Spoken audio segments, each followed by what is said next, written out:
Xudoga bugun davolanayotganimizga mana 14 kun bo'lib qolibdi. 14 kun oldin zo'rg'a yetaklab o'g'lim olib keluvdi mana.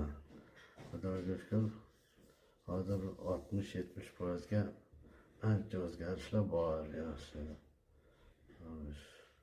Quvvatga to'lyapmiz, oshqozon, jigar osti bezlar hammasi joyiga kelyapti. Bosh aylanishlar qoldi ancha, yaxshi. Ishtahalar yaxshi. Uyqular ham yaxshi bo'ldi mana. Avvalambor Allohdan shifo so'radik mana shu. Jamshid akamiz sababchi bo'lib dardimizga shifo beryapmiz, Xudoga shukr, rahmat.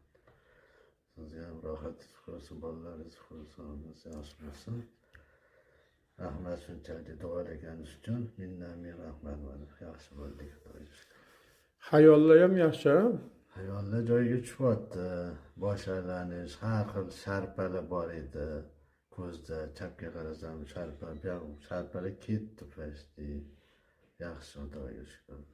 Ertalablar yaxshi turyapman. Uyqular yaxshi.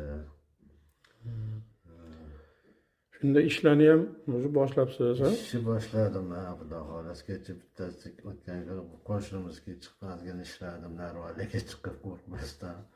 Kecha mana bugun chala qo'yganmiz, uni ham borib ishni tugatishim kelyapti hozir qo'llarda. O'zimiz elektrikmiz, mana Xudoga shukr, qo'llar tiklanyapti, qo'l og'rirdi. Sanki charchab qolardi. Yaxshi, Xudoga shukr, rahmat. Sog' bo'ling, salomat bo'ling, Alloh shifoga komillik bersin. Rahmat shunchalik.